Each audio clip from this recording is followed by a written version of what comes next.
All right, dads and everybody else who's listening, welcome back to the Journey of a Christian Dad podcast. Excited for this conversation that's in front of us today. I got connected with two guys, Ty Dannenbring and Jeff Dillon. They wrote a book called Party in the Front: Overcome Loneliness and Build Community Right Where You Are. So these guys are married. They each have five kids. So between the two of them, they have a total of 10 kids, which is a feat in and of itself.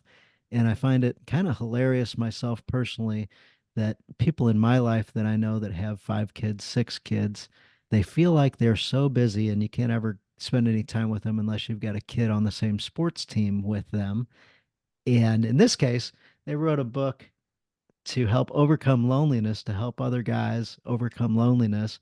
And yet they're looking to create community and be around others. And somehow they have time to spend with other people outside of their family of seven. So, guys, welcome to the show. And this is a topic that I think is so important because in the list of priorities of life, or not list of priorities, but as we put our time and energy into things, we can forget about, hey, we need community also. So we're providing the paycheck, we're loving our wife, we're paying attention to our kids, hopefully, and then at the end of the day, we don't got anything left, and we forget to check in on our buddies or connect with other guys so that we can have somebody check in with or have somebody check in on us. So I'm grateful that you guys wrote a book like this and got it going. So thank you.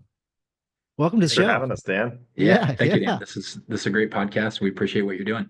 Yeah. Appreciate you guys checking it out and seeing what's going on. You guys got a great active Instagram page, so I encourage guys to check out that page also. What got this book off the ground? It started about 4 years ago when our family moved into a new neighborhood here in Loveland, Colorado, and that was just post COVID, so we were still kind of coming out of that, everything that goes with COVID, but struggled to meet with neighbors, and it was just kind of a natural flow of like, hey, what can we do to solve this problem in our neighborhood? And not that we had bad neighbors, but we moved in November, and so then here in Colorado, obviously we've got some snow coming up, and people were kind of hunkering down anyways. And then springtime came, we're like, we have got to see some people. We don't know anyone's names, and so we just started doing things more out front, and we'll get into some of those things that we did later probably, but yeah. Yeah, I come into the story. Ty and I met here at church. I'm a pastor of a church here in Loveland, and so their family started coming here to our church, and so Ty and I got to know each other over the years. But a few years ago, so this was probably 2022-ish. Ty approached me with this idea of a book called Party in the Front, and this idea of bringing community to our neighborhoods by taking some of those things that we typically do in the backyard or inside our homes to the front yard. That's the whole idea of Party in the Front, is bringing community out where people can engage, where we're available, where neighbors can see us and know us.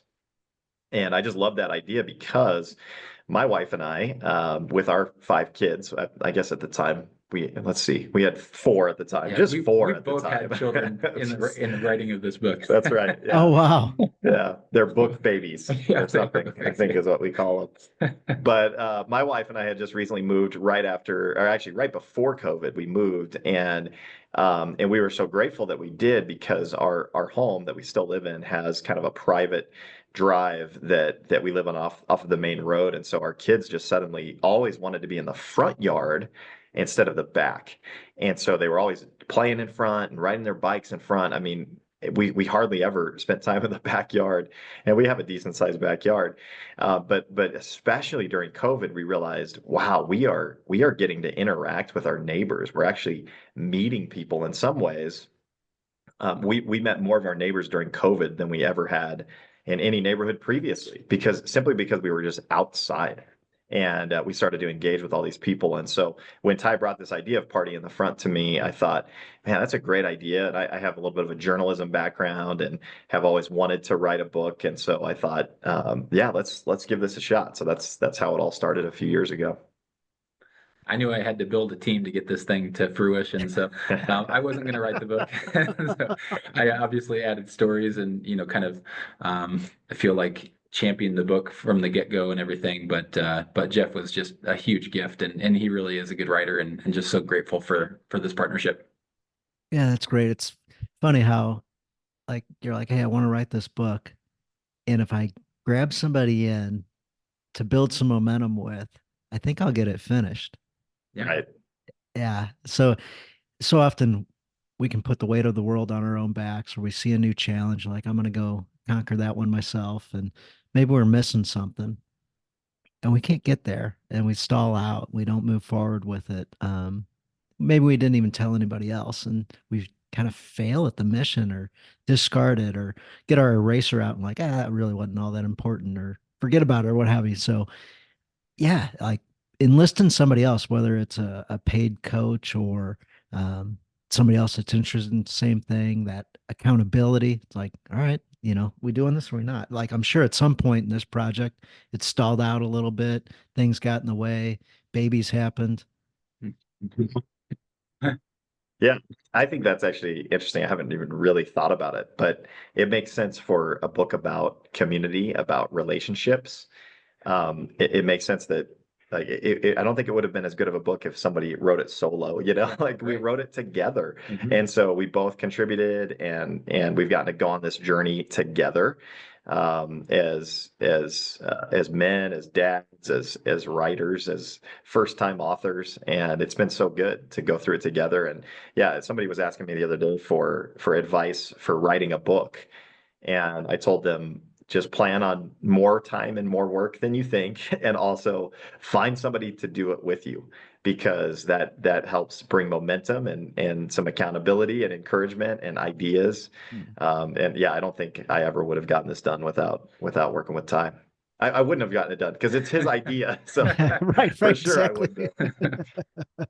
Well, and I think in the 3-year process that it basically took us to finish, we probably had 3 or 4 conversations where we got together, prayed, and we're just like, are we gonna commit to this and like actually do this well? And Mhm. kind of one of our sayings throughout the process was like, hey, let's swing for the fences and just see what happens. And it's been great just to see what God has opened up in this process and what we've learned, how it's impacted our own families and our leadership in our home, and really grateful for what this has become.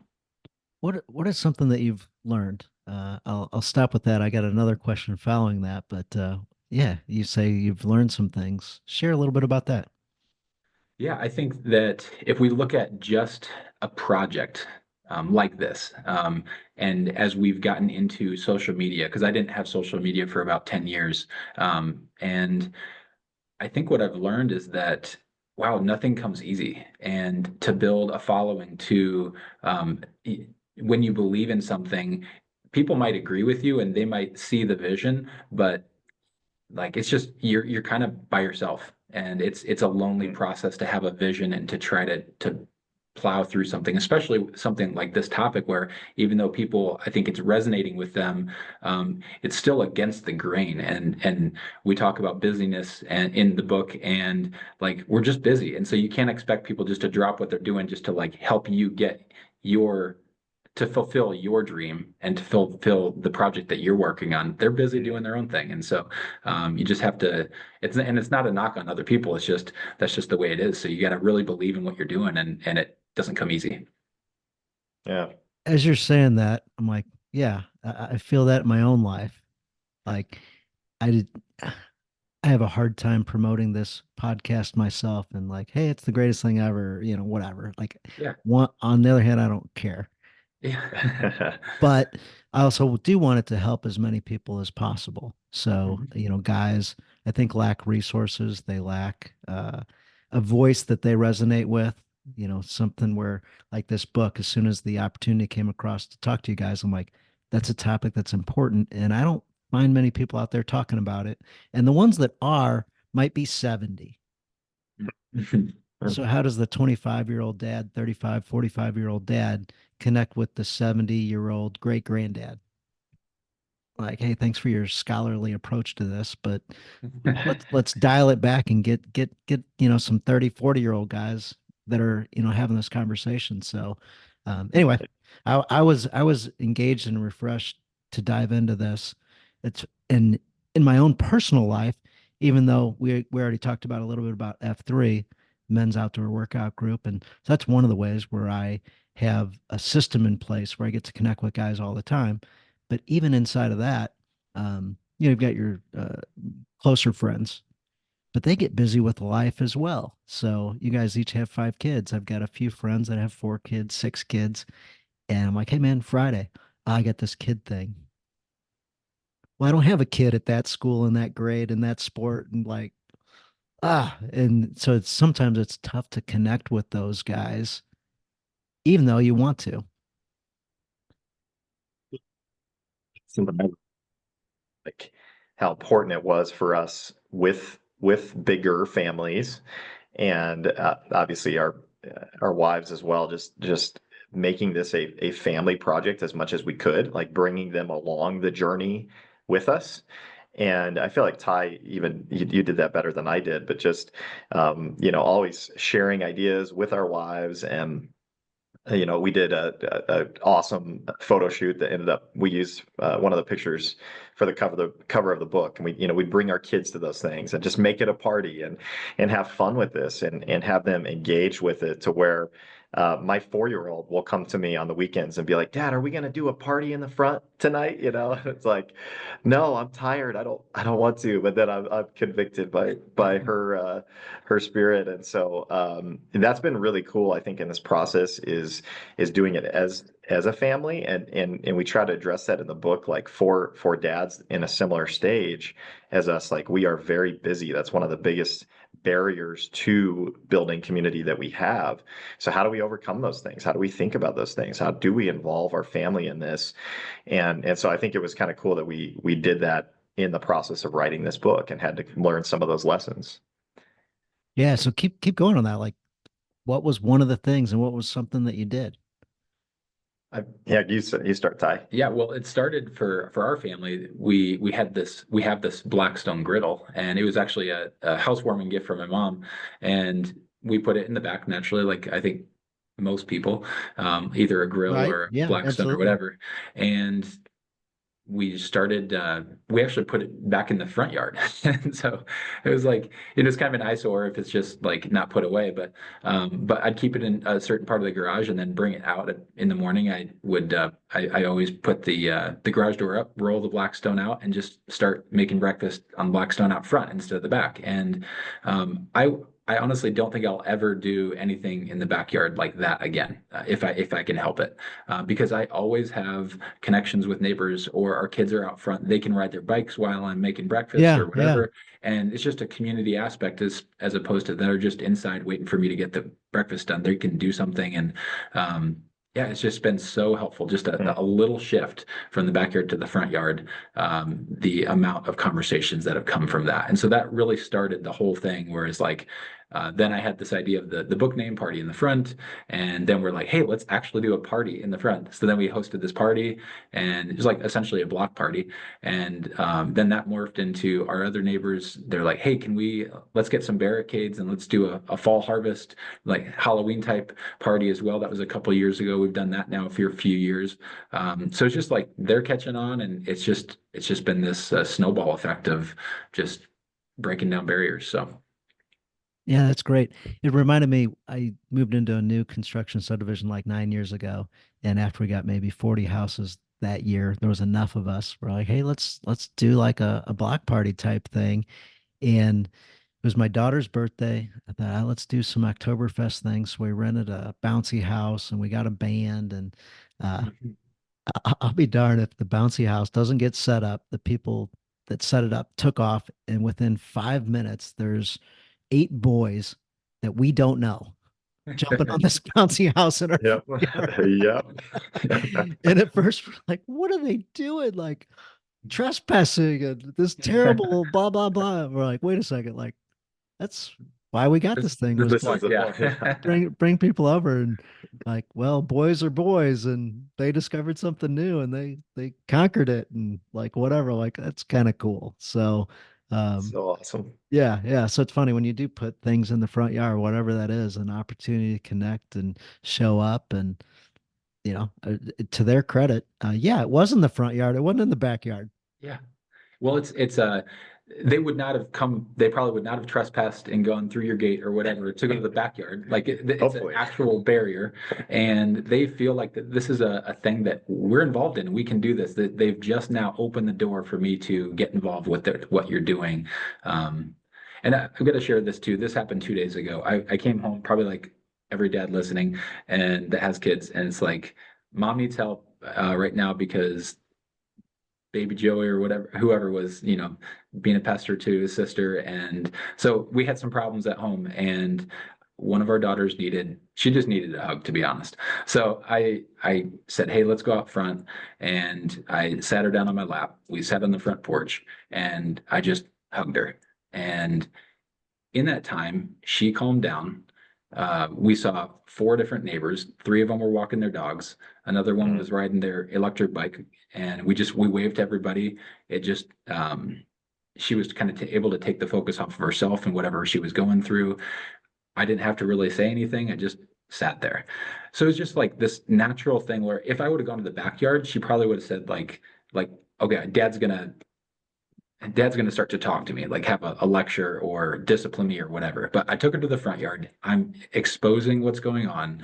And it just diffused the whole situation. So I've really tried to do that with our kids or even myself. Like, hey, if I just need a break, I'm going to go to the front yard and, or the stoop or, our front porch and just sit there and reflect. And I always see people and it just refreshes me. So for what I was that's over worth. at a friend of mine's house the other day. He lives on a golf course, and he's getting ready to move.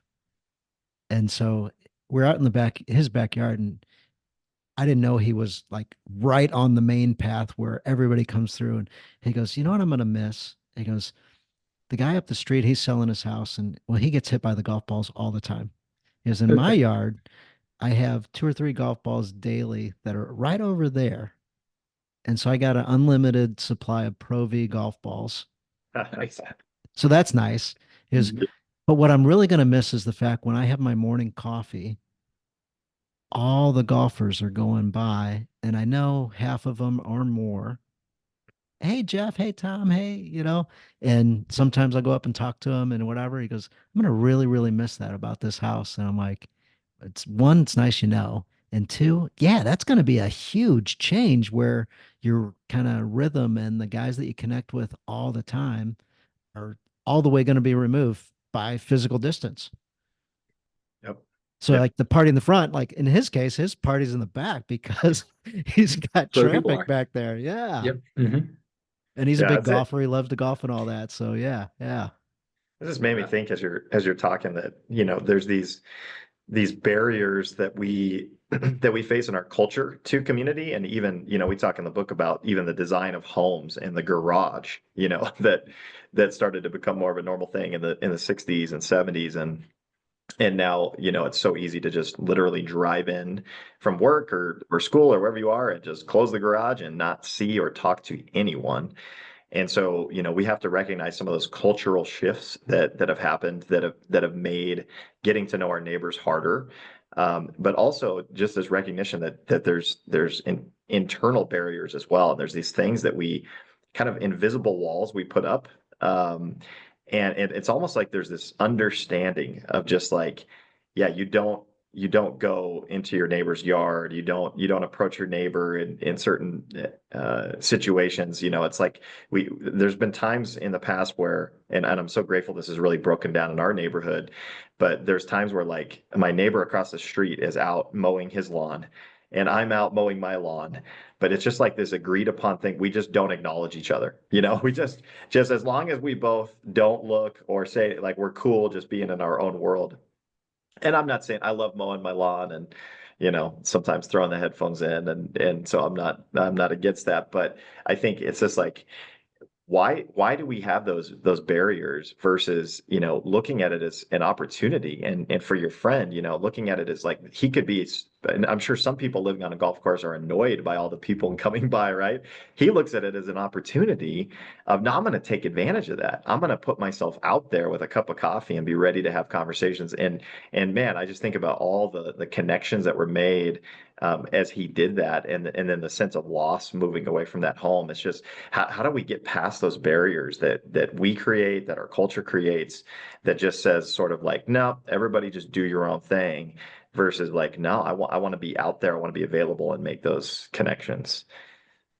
Yeah, when you guys were in college, you may have lived in an environment where your own door or some friends of yours' door was never locked. Have you ever want to come by, just swing on by and do whatever? After college, I had a place, and some of my friends were contractors, so they were driving all over the place. And it's like, hey man, my door's always unlocked. So if you ever need food or need to do whatever, and so I'd get text messages saying, hey man, stop by your house. Like, thanks. I was able to take care of some business I needed to take care of. And it's like nobody was home, so I just want to let you know I was there. Like, fantastic. So as we got older, I love that you included that in the book about the garage door. Pull in, hit the button, door shuts, and people literally might not know you're even home. I know I've asked certain people, I'm like, hey, is your neighbor home? I don't know. Their garage door's shut. I haven't seen the garage door open or close. Like, I don't know. And I'm like, it's super true. And this neighborhood we're in now, I was talking to people and I realized that having your garage door open, some people like look at that like you're making the neighborhood ugly and it's looked down upon. I'm like, are you kidding me? Like, no, keep your garage door open. Like, so like, nah, you got to close it. Like, people get upset if you leave your garage door. I'm like, this is terrible. So, yeah, another barrier. And the doorbell, like, nobody uses the doorbell anymore unless somebody's delivering a package. And then you're mad because they rang the doorbell because they're delivering a package. But Right. you got to text somebody if you're coming over. And like, this is Yeah. garbage. Like, I like it back in the 70s and 80s where you just went over and saw people. Hey, man, busy? It's funny you say that, because I had this realization a while back, that like, yeah, growing up when the doorbell rang, like we would all run to see who it Yeah, was. yeah. And like, oh, who's here? Who's gonna be delivered, and or what package is gonna be delivered. And then now, like when the doorbell rings, it's like we're scared. We're like, what's wrong? Like who is out there? Everybody hide, be quiet. Like it's just funny how that's changed culturally to where it's Or almost like even, we're or even fearful somebody of. go get a weapon. Yeah. Yeah, it's so interesting, and not that long ago, 20, 30 years ago, it just wasn't that way. So there's definitely been some cultural shifts that have made this harder. When you think about like our houses and you say weapon, well, it's like our houses could be a tool for good or bad, just like anything. And if we're talking about stewardship and what God's given us, like how do we take what now I think is culturally shifted to an a, a a tool of isolation, Hmm. our Yeah, homes, yeah, yeah, yeah. as opposed Bigger, to bigger, more acreage, yeah, even in our own family. Hey, we got to yep. get a bigger house so that we can have more separate space so that we can Mhm. Right. home is where the heart is and family and togetherness. And no, we're separate because we've got so much individual space. Yeah. So just we're trying to just pivot like, hey, let's acknowledge that if we need to repent, like let's repent and say like, hey, we actually want to use this as a tool to build community again. And another resource too is Rosaria Butterfield's book, The Gospel Comes with a House Key. And it's really very much along the lines of like what you just described with your friends, like keep your, I mean, to the extent that's safe, like keep your door open for people just to like create a welcoming space that people can feel like they can just come to you. And so, yeah, to encourage the listeners to look at that resource as well. Do you ever know anybody with a swimming pool? Like an in-ground Yeah, swimming yeah, pool? yeah, like in the backyard and stuff. Yeah. Yeah. And Hmm. they say, hey, anytime you guys want to come over, just come over. You guys are welcome anytime. Yeah. And how often did you take them up on it? Yeah. Never. I, yeah, no, didn't want to intrude on what they're doing or whatever. Yeah. 100%. Yeah. But But they if the have, pool was in the front yeah. yard, Oh, yeah. Yeah, maybe you exactly. would Yeah. have If the Yeah, pool's in the told, front yard. absolutely. right? It's like, all right, it's free game. Oh, you Yep. guys are home? What are you doing Right. home? Yeah. Yeah. Wouldn't that be awesome? Just like HOA. Well, I mean, obviously HOA would have an issue with that, but yeah, actually having a pool in the front yard, that'd be so cool.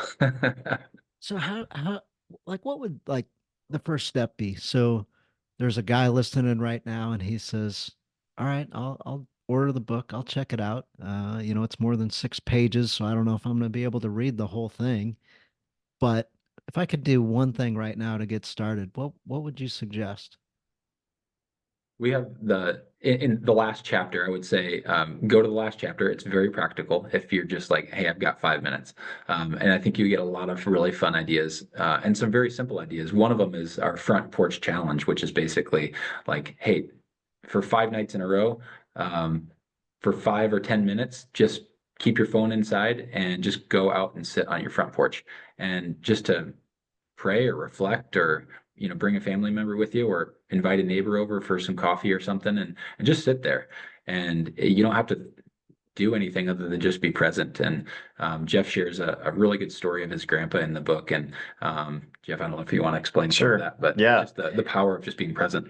Yeah, I didn't even really think about this until we were, starting to write the book and thinking of stories. But my grandfather was a World War II veteran. He actually was a paratrooper in France during World War II, and just one of those amazing, greatest generation type guys that had incredible stories. He had scars on his arms from the shrapnel that hit him as he was parachuting into Wow. France, and he was, frankly, he was a pretty gruff guy. Like, this is kind of before PTSD was really talked about or known, and so there were some things, hard things that he went through. But I always loved my Grampy Don is what we called him. And when I got into high school, I would always go over to their house, my grandparents' house. They lived 20, 30 minutes away, and I would mow their lawn for them because he was getting older and had some health issues. And so I'd go over and every time we'd show up in any occasion, but especially I remember when I'd mow the lawn, he was always sitting on the front porch and they had this old rusty yellow swing. And he would just sit out there seemingly all day. And the whole time while I'm mowing the lawn, which was kind of intimidating at first, having like a World War II veteran, like watching how straight your lines are on the grass. But he would just watch, but then I would watch him and he knew everyone in their neighborhood by name, and the people would come by and say, "Hey, Don," and he'd say, "Hey, hey, Tom, hey, Julie, whatever," and he knew their stories. And over time, I started asking him about some of these things, and he could tell you the most unbelievable stories about some of these people in the neighborhood and what was going on, and things that had happened in the past, and not in a gossipy way, but in a genuine, like, he cared about the people around him and was sort of like watching out for things and seeing issues that would come up that he could help with. And so that came to mind of just how simple that was, that he wasn't a real, outgoing or gregarious guy. He was just there. He was just out there. He was available. He was watching. He Hmm. was paying attention. And so, yeah, I love the front porch challenge that we have. Is like, just go sit in the front 5, 10 minutes for a week and see what happens. And if nothing else, I think what will happen is you'll see things. You'll start to see your neighborhood differently. You'll start to see some of the dynamics of the people around you. And you might just have a connection or two, a conversation or two, or even just a wave, that might start something. And so I think it really starts with just being available. And that's a huge part of Party in the Front, is just being willing to bring ourselves to the front, to be available, to see and to be seen. And just like his grandpa started to know people around him, when you truly have meaningful conversations again, and when you get to know people, you get to know their burdens. And when you get to know their burdens, you know how to serve them. And when you serve them, it's fulfilling.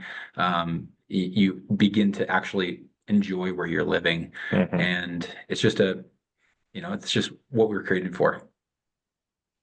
Yeah. So it doesn't take something unbelievably difficult to get started. Right. Literally just be somewhere, Yeah. and instead of the back porch, make it the front porch. Mhm. So someplace visible. One of my neighbors, he's like, man, I don't get to see any like guys, and I don't really know any of the guys in my neighborhood. And so his backyard is like very exposed. So it might be more the front yard of somebody else's house. And he's got a cool fire pit and all that. He's like, hey, let's do a fire pit on a certain night. And, 10, 20 guys showed up out of nowhere that none of us knew each other for the most part. I was like, that was really cool that you set that up and had some intention behind it. And there wasn't any planning to it. It was just the neighborhood Facebook page. And, if you want to come, come. And, invite a couple people individually that you did know. And he's like, I'm going to try to do this, as often as the weather's nice, once a month, once every other month kind of thing. But yeah, building something where you can grow with your community, find some guys to connect. Again, F3 is a built-in system that you can do that. Granted, not everybody wants to get up at 5:30, 6:30 in the morning and do something with other guys, but can be as simple as the Blackstone out on the front yard. Could be a little fire pit. Could be just anything that signals, hey, I'm available. We stay so busy with social media and just electronics, keeping us busy, creating noise in our life and all that, where instead of that, if we set that aside, other people, if they see you're available, glad to talk to you. And it just reminds me, and really, that's one of the cool things that happened as we wrote this book is you start to realize like, oh, this is about more than even we thought it was as we set out to write this book. And really that internal recognition of like, man, there's something in me that makes it difficult a lot of times to want to pursue community, that makes me want to drive into my garage and close the door. And I'm a pastor, right? Like I'm supposed to be just, ready for those conversations anytime. And yet it's a struggle for me. I come home after being around people all day. The last thing I want to do is be around people. And so just I think the recognition that like, okay, that exists in us. That's not weird. That's not bad. There's reasons for that. And we think the Bible speaks to those reasons. But just recognizing that first and foremost, and then taking that step of being vulnerable enough to be available. And I think what you're talking about with F3 or your neighbors, and I'm so glad you mentioned like this, it's not always the front yard for some people. Maybe it's the backyard. Maybe it's a community area in your townhome complex. Maybe it is a pool in the neighborhood, or maybe it's in the workplace, in this place where, man, if I do lunch, instead of going to my car on my lunch break, I'm going to go to the common area and just be there and just see what happens. Like I think we can bring this concept anywhere, and it just starts with availability. But it is hard. Again, I wrestle with that on a regular basis. Ty's more of the extrovert. I consider myself an introverted extrovert, or no, yes. Extroverted introvert, that's how I would say it, because I tend to prefer to be by myself a lot of times, but I enjoy being around people. Ty is like an extroverted extrovert, I think. And so he loves being with people. But I know for both of us, like there's just times, especially again with your family, with work, where it's challenging, and we've got to kind of work past those internal barriers to community. Well, I'll add, sorry to Dan, it looks like you No, were no, saying no, no, something, no, but no, no, no. Go ahead, go ahead. Yeah, please do that. I'm like, I yeah. think you're Well, going one where I thing was going to too, go. well, I think just one thing I want to add to the conversation is just that as a dad, like I think it's important to recognize like our primary ministry is our family. And so it's great to talk about our neighbors and to be thinking about that, but how can we actually bring our family into what we're doing? And something that a friend of mine recently told me is like he's been kind of getting on me about like not running and just not working out, and it's been great. I've welcomed him. I said, you can nag me, and I want you to nag me because I'm just tired, and I'm choosing not to do some of those things that I did as a college student or whatever. But I know it's good for me, and I know it's helpful. So he's like, well, how about you get home 15 minutes earlier than what you've been doing a couple times a week, and ask a kid or two to go get on their bike and you go for a 15-minute run. I know you can do that, Ty. And I was like, yeah, you're right. I have no excuse to be able to do that. I've got a flexible job and I'm going to do that now. So I'm 2 weeks into this, and I'm trying to do that more often, but Samuel, my son, he's 8. He got on his bike. He was so happy, and I was so happy to spend a little bit more time with him. And so just trying to create memories like that, I think are just really, really helpful for us dads. And I remember riding my bike with my dad when he was running, and I I am ashamed to say that I just have not done that with my son until he's 8 years old. That's terrible. But you need to carve up time to do that. And I think just this party in the front concept would just be creative for whatever works for your family. And yeah, so just wanted to share that. Yeah. So like the barriers, you guys brought it up, the internal barriers that we have. Mhm. So the things that get in our way. Have you ran into guys that have spoke up about something that was a challenge for them? I know the book only came out 2 months ago, but in this process, have guys said, I couldn't do that, or I jokingly said, the book's more than 6 pages, so I couldn't possibly read the whole thing, and that type deal. Where might people get tripped up inside their own head? And well, one thing that comes to mind is, we were talking about how when you're in college, you leave your dorm door or your apartment door just unlocked and open, and people just come over. And I was thinking about like, why does that change so much over time? And I think there's probably a lot of reasons for it, but I do wonder if, there's an element of we get hurt over time in relationship. Like relationships often hurt. We have conflict. We have hard things happen. We experience rejection. And I think as men, like maybe we don't do a great job of processing some of those things. And just over time, and then, you go into the work field or in ministry like myself, and you start to have hardship with relationships everywhere. Relationships are just challenging. They're great, but they're challenging. And I think what I've experienced is sort of this feeling of like, I just need to sort of build up this shield around me, this protective shield, to protect me from that. Like I can only take so many body blows when it comes to relationships, and people who let me down, or people who criticize me, or people who judge me feel for different things, like, and so it's just like I sort of have to build up this protective layer of me. And so I've heard that from guys where there's just sort of this recognition of like, man, I just don't think I can do it anymore. I've been hurt, I've been wounded too many times. And even bringing it to the neighborhood, thinking about, we've all had that neighbor, where it's just hard, where they get angry at you for having your garage door open for too long or whatever, or they come and make comments about your landscaping, or whatever it might be, or we talk about politics in the book, which is a dangerous field, but just how you have that neighbor that sees things very differently, sees the world very differently, and there's just this immediate barrier we feel with them. And so I think that's, for me, what I've heard a lot and experienced is just that fear, but also that tiredness with relationships being hard. And it's just easier sometimes to go in your house, turn on the game, turn on the Cardinals game. Don't turn on the Rockies game. That makes it worse. We're Rockies fans here, sadly. But and just kind of do your own thing, because relationships get hard, they get messy, and I think for a lot of guys, that's a big part of the barrier. You mentioned it's easier to just stay inside. It's easier to just flip the game on. It's easier. Expand on that if you would. Yeah, it's a good question.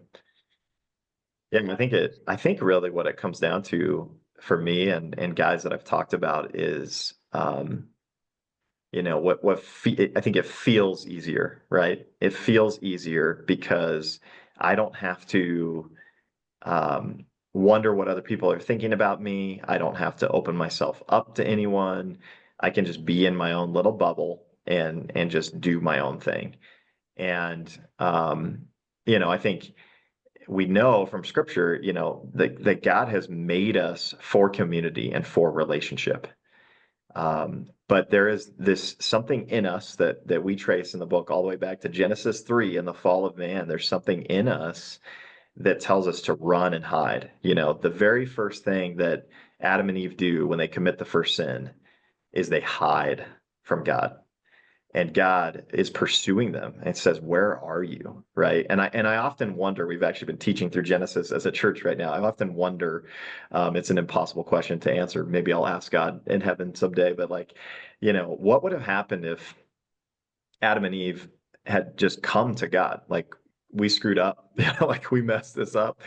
There still was sin, there still were consequences, but God obviously is sovereign, has his plan. I get those things, but I just wonder like how different things could have been. And yet they hide, they run.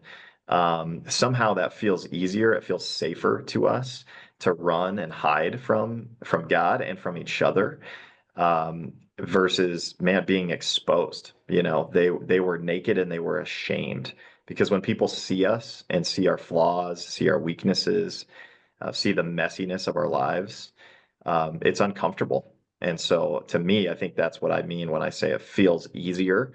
I just don't want people to, I don't want people to see me, like I don't want to have to engage in a way that puts me in a place of vulnerability. Um, I don't know. Would you add anything to that, time? Well, and if you, the listener, are saying like, yeah, I am ashamed about who I am now, or not leading my family well, or you name it, and we've all been there. Just I want to encourage you with, 1 John 1:9 says, if we confess our sins, he is faithful and just and will forgive us our sins and purify us from all unrighteousness. And so just applying the gospel to our lives each and every day, and just repenting, opening up to those that we need to, and confide our sins, and walk in newness of life. And that's where I think just this concept of parting the front and being vulnerable again is like, gosh, it can be so beautiful. And I'm preaching to myself. Like I just, there are times when I just absolutely don't want to either take our family out or whatever. I'm ashamed of like, what is our conversation outside going to look like right now if our neighbors hear us? Because this is, I am not happy how things are going at home, or whatever the reason. And so, I just think it's, yeah, just keep repeating the gospel to yourself, and we want to come alongside you if you're there. So it's funny. We talk about being open, vulnerable, uh, not wanting to share the ugly stuff, or what's the conversation out front going to look like if somebody else saw this. Yeah. My wife and I were on a podcast earlier this year called The Dad Edge. And I thought it was going to be a conversation about having a great marriage.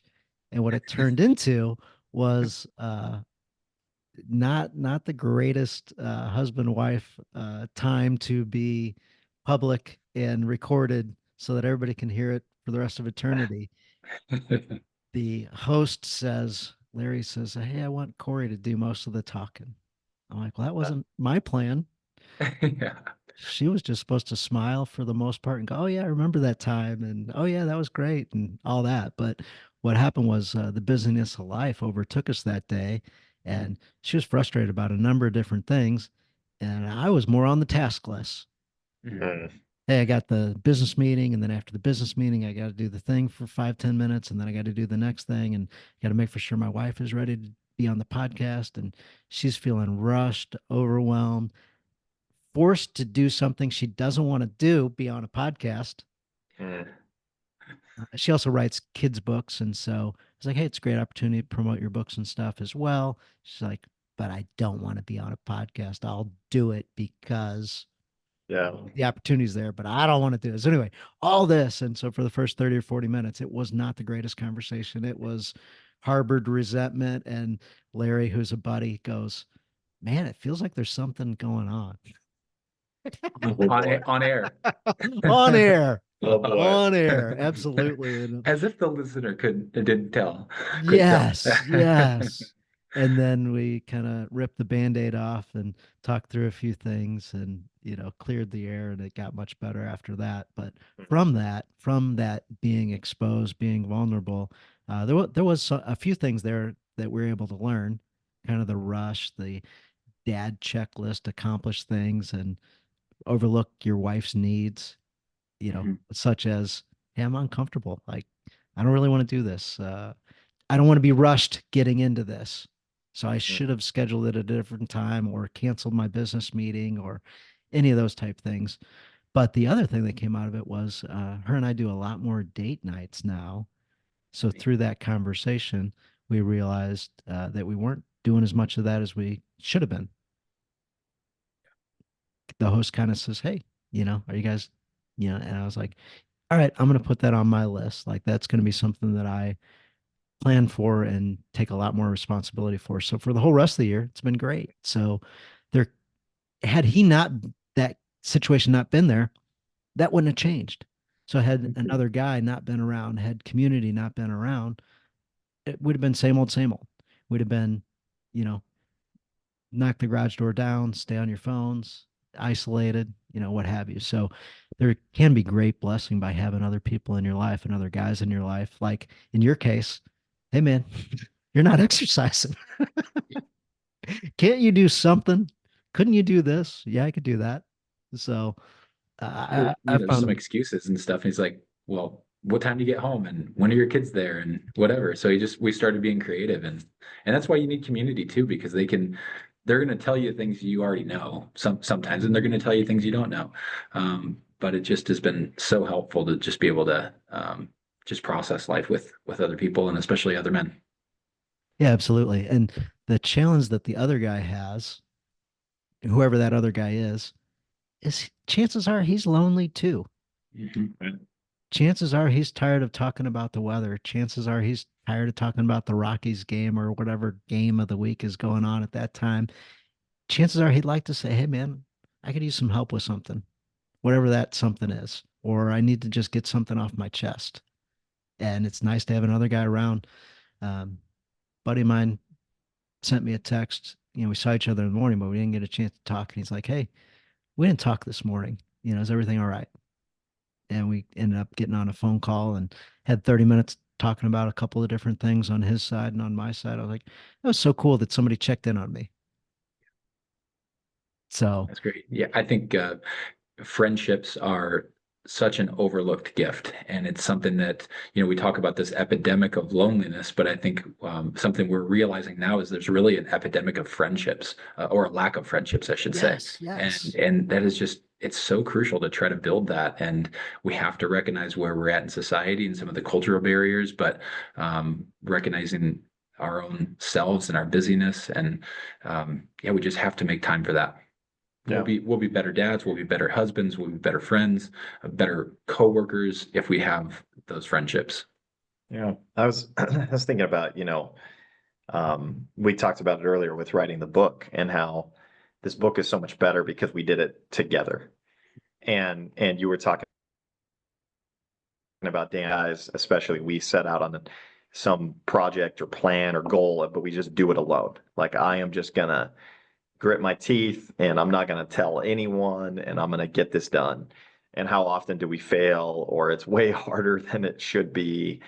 And then we get discouraged. And I just believe God made us to help each other. Like he actually made us with relational needs that we need other people to speak into our lives, to help us, to contribute things, to help us see things that we wouldn't see on our own.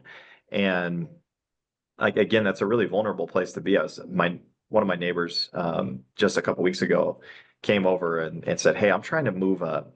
And you could tell he's a little bit older than me, but he was almost like embarrassed to ask.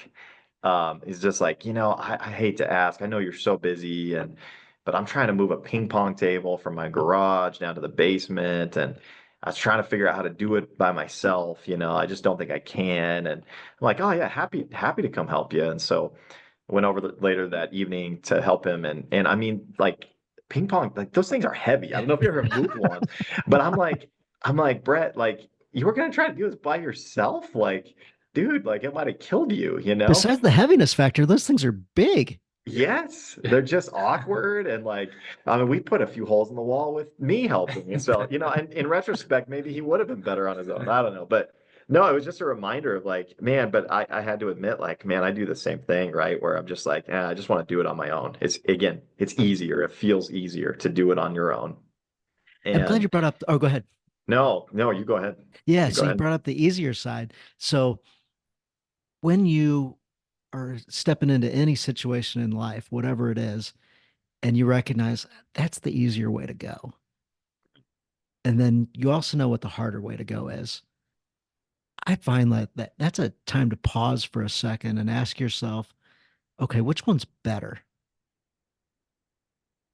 Have you got any, you want to take that anywhere? Have you ever ran into that yourself where you've noticed or Well, This just sounds like every part of life, man. yeah. It's so tempting to take the easy path. Well, I think let's say, and I think we all come into this situation. It's like, hey, I want to make something, or my wife is making something, and we don't have exactly what we need in the fridge or whatever, flour, eggs, baking soda, whatever it is. And the easy thing is just go 5 minutes down the road. You're not impeding on anyone's schedule or whatever, and just go get it. Um, or you could do like what a lot of people did 30 years ago and just go knock on your next door neighbor's house yes, yeah, or yeah. for an extra egg. And and if you don't know your neighbor's name, that's shame on you, and we've all been there too. Like, so it's the hard thing maybe is to like knock on someone's door and ask for an egg so that's just an example where it's like that's just a good litmus test of if we even know people around us, if you would be willing to go knock on the door for an egg. Yeah, that's actually a really, really good point. So besides the community aspect, the what's the easier thing? Well, the easier thing should be knocking on your neighbor's door. Yeah, Right. And if it's you flipped. receive that knock, you're like, thanks for asking. Like, I Yeah, really appreciate the fact that you even asked, because so often Right. we, especially as guys, refuse to ask anybody for help for anything. And Right.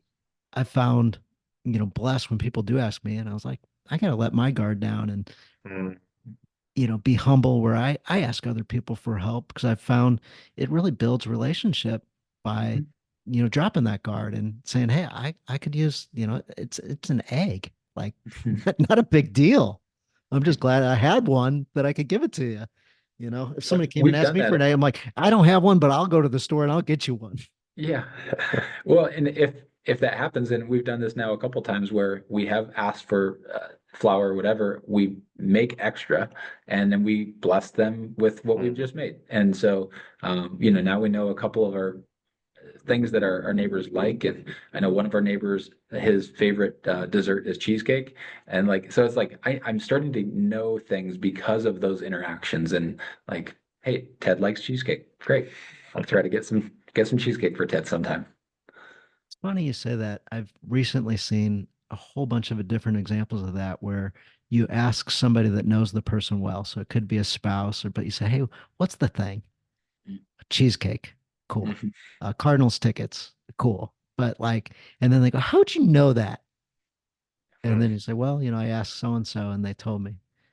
No way. Like you took the time to mm, figure this out so you could really just nail the opportunity, whatever it was. So yeah, mm. that's a really cool thing from just getting to know people and knowing, you know, something that where they know that they're known.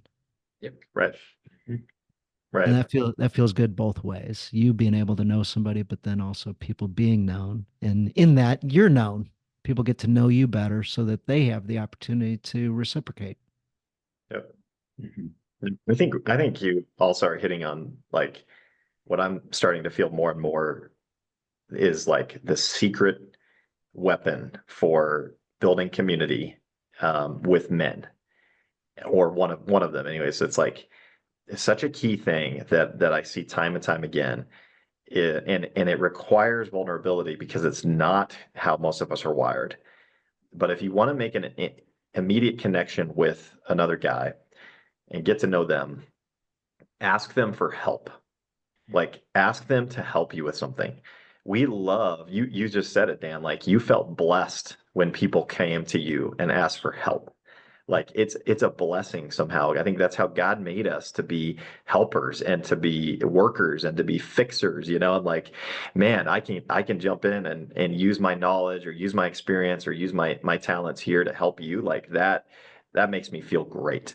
And so if you want a practical way to get to know someone around you or build a relationship, ask them for help with something. If you know, and this is real easy for me. I mean, it's not easy, but it's real practical for me because I'm not handy at all with tools. Like my wife when we moved to our new house, one of my friends brought in the toolbox and said, "Hey, where do you want your wife's toolbox?" You know, and that's like that hurts because it's true. She uses it more than me, but so I've just found like I've built a lot of relationships with my neighbors and other guys by just saying like, "Hey, I'm trying to fix this thing and I don't know what I'm doing. Like, can you come help?" And yeah, I could watch YouTube and I could try to get frustrated and figure it out myself, or I could literally just go next door and say, "Hey, Brett, would you come help me with this?" And he would probably love to help.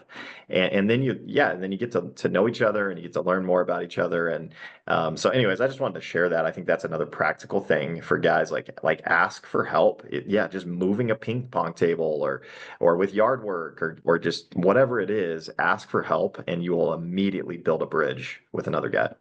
Friend of mine just called me the other day, had two different TVs and sound systems and stuff, and none of them were working the right way. And he says, "Hey, could you help?" Man, I'd love to. Like, I know how to do that stuff. I would like Yes. this will be fun. I haven't helped somebody with this stuff in 20 years, but yes, I'm in. Like, when's good Yep. for you? I can come over right now. No, Yep. now's terrible. Like next week, let's plan this out. I'm like, but I want to do it right now. Like, Let's I'm do it excited. now. I had Yeah, well, and I think you also model, and when you ask like that, you immediately model vulnerability, like you show that person like, "Hey, I'm willing to show I don't know everything and I need help." And that already builds a bridge with that person. have But have sorry. you guys ever eaten brisket? Have you ever Oh yeah. Yeah. Okay, delicious, right? Mhm. Yeah. Have you ever made one? No, I've never Okay. spent the time to do it. So that's about where my wife was. We're having family gathering, Father's Day maybe, and she says, I had got a new Traeger, somebody anyway, but I ended up with a Traeger and I wasn't planning on it. I'd never cooked on one personally. I'd helped other guys, but I didn't know anything about it. And my wife says, "Hey, for the family gathering, I got a brisket coming and you're cooking it." Fantastic. Sounds like my family. Well, brisket takes 16 or 18 hours to smoke. Yeah. And apparently there's something that goes into it.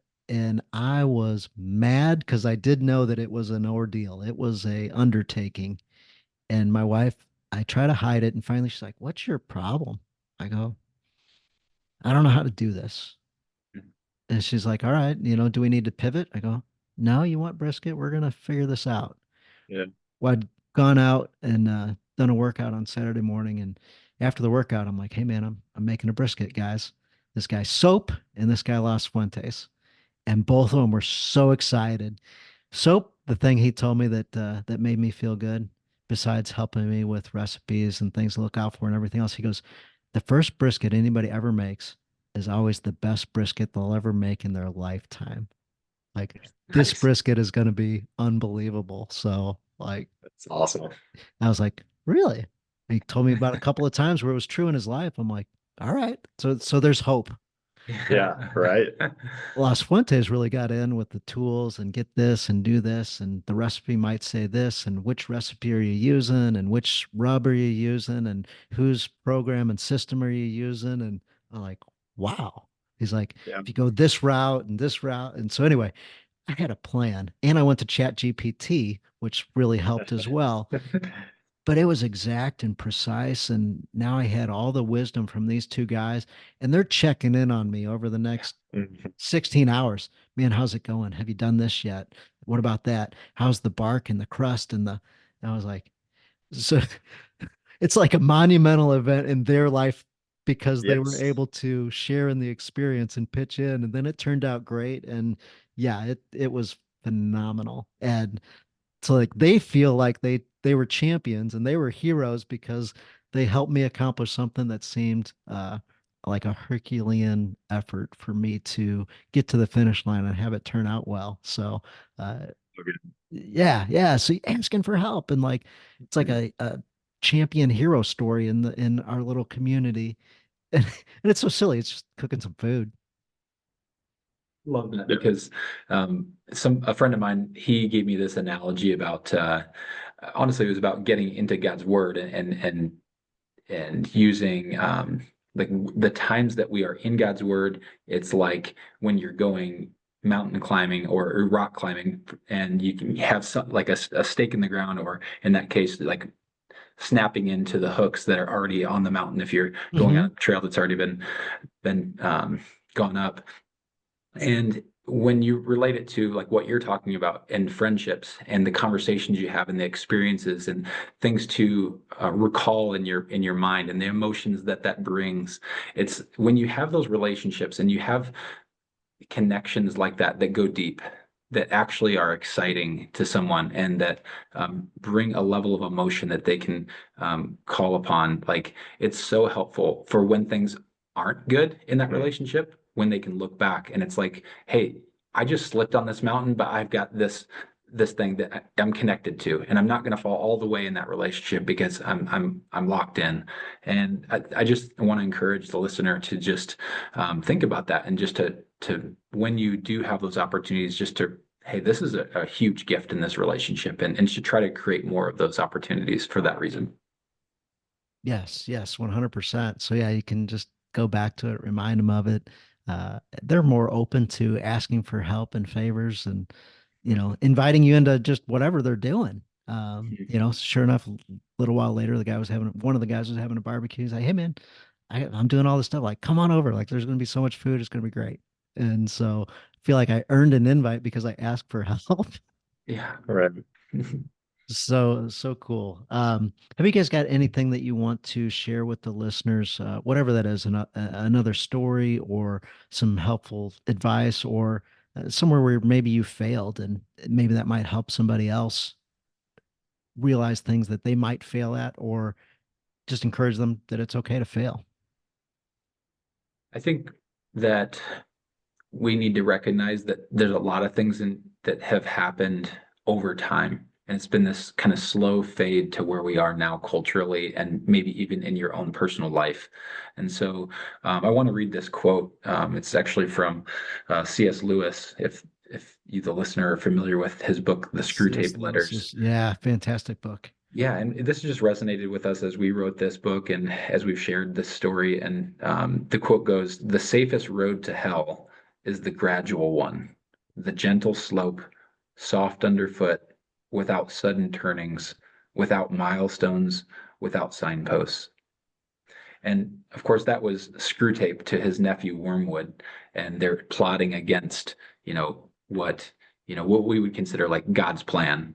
And so I just want to encourage you, the listener, to just like, hey, if you're that where now you recognize I am in trouble or I'm scared or I'm lonely, you name it, like there's help, and maybe it's your neighbor that wants to help you. Maybe you can be the help for your neighbor, but just know like there is actively an enemy working against what we're talking about right now, and God will provide the help if that's you. Yeah, absolutely. That quote reminds me exactly of the easy road. So if you always stay on the easy road and always take the easy path and stay on the easy, that easy path might literally lead you to hell. Yeah. Mhm. Mhm. As the pastor's like, "Oh yeah." Right, right. That'll preach. Yep. That'll preach. Yep, absolutely. Absolutely. What about you, Jeff? Any additional thoughts for everybody? I think that one of the things that's been both convicting but also really encouraging as we've gone on this journey and learned what it looks like to party in the front and to build community is seeing the impact it has on my kids.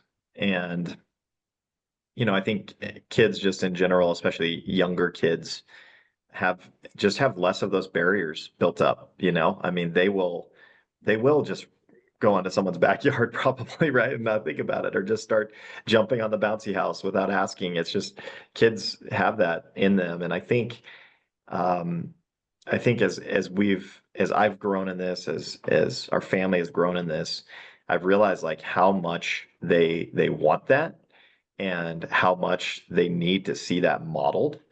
And I've just been convicted, like just even recently, just a few days ago, of like, telling my kids how they need to love each other and to love each other when it's hard, and to use kind words, and all the things we say to our kids on a regular basis.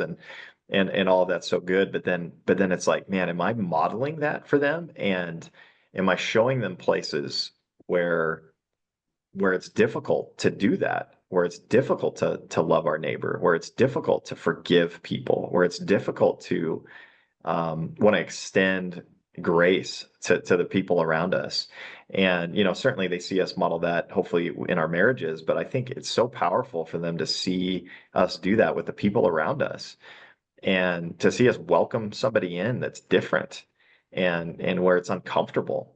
And so I think I just want to encourage dads out there, um, maybe you haven't done a great job of that in the past. I know it's something I still struggle with, but just start to do that. Let your kids see it and be a part of it. And now, again, as I said earlier, my kids just love this concept. They're always asking. And honestly, sometimes I'm like, oh, I don't want to do a party at the front. But they've caught on. And they're the ones saying, hey, can we pray for Denise, our next door neighbor tonight, Mm. and pray that she would know Jesus? Or, this person, didn't they have surgery? Can we pray for them? Can we go bring cookies to them? And I'm just amazed at how like they've taken to this concept and how that encourages and challenges me.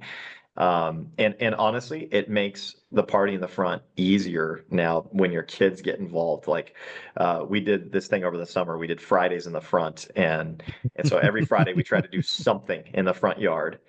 And the first Friday they set up, and we obviously school was over for the year, and so girls are just around. And so my older girls just put a table out front. We went to Dunkin' Donuts and got the little donut holes, and they just put donut holes out with a big sign that said, free donuts. Um and they like people, I think they got like 60 or 70 bucks in cash tips. Like people had to pay something. It's like, no, they're free.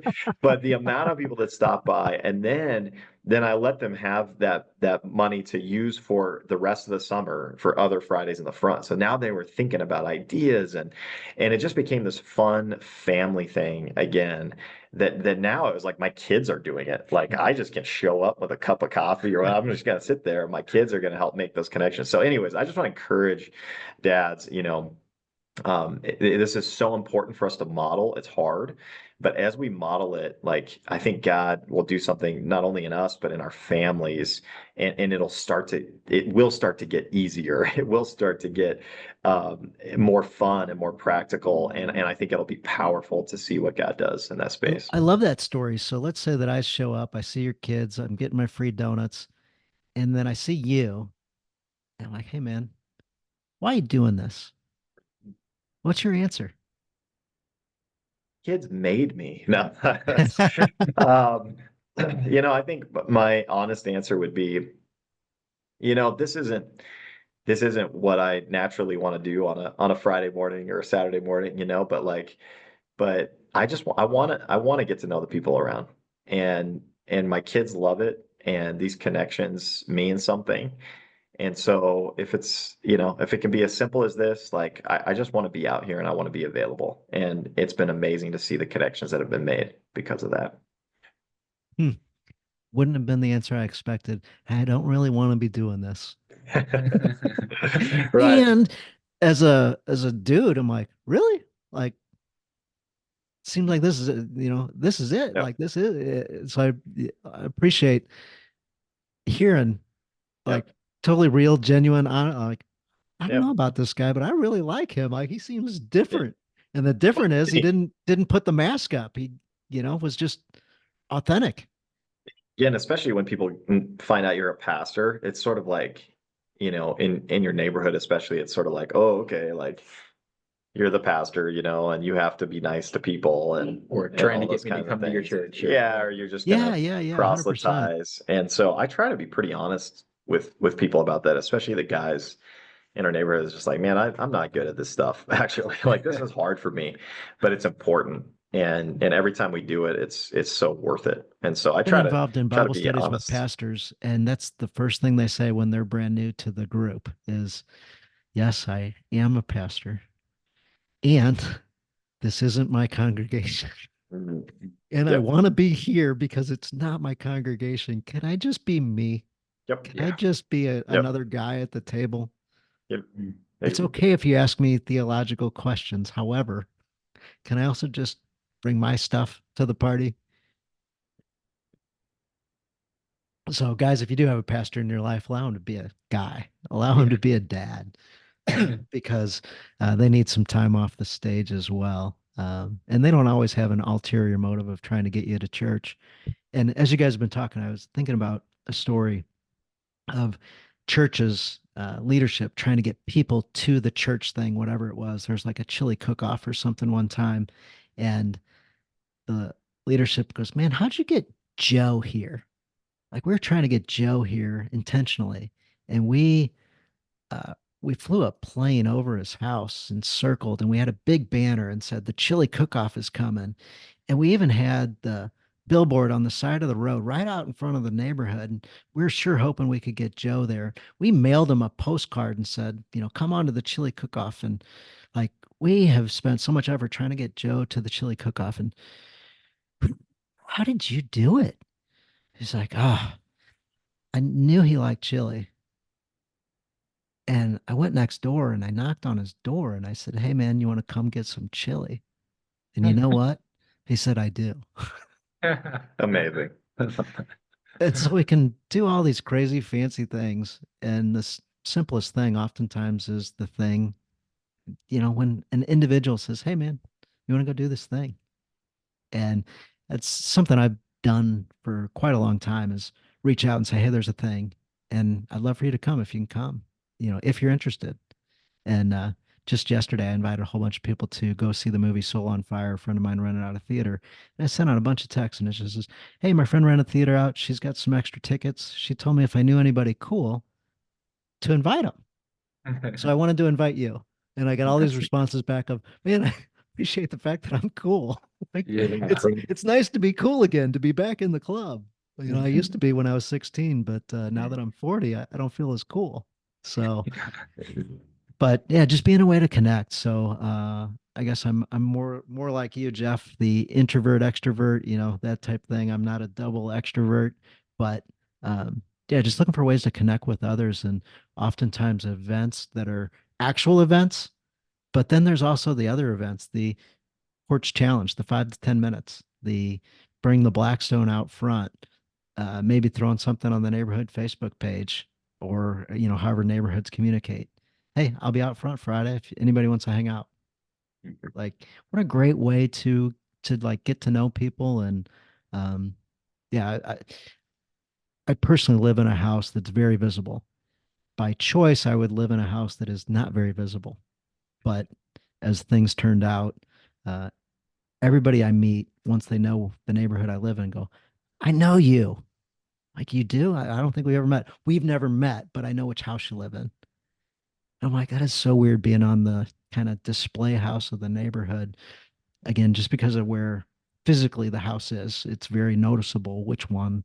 And so I guess a lot of people talk about there's a walking trail behind our house and blah, blah, blah. But Yeah. it's kind of cool because people then go, "I know you." Mhm.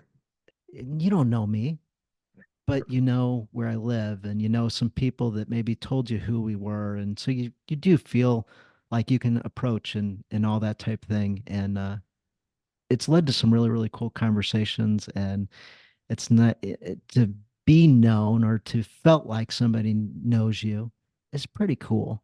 It's still uncomfortable to be super visible. That's not my thing at all in life. But um, for people to know you. So if you can create that for others, um,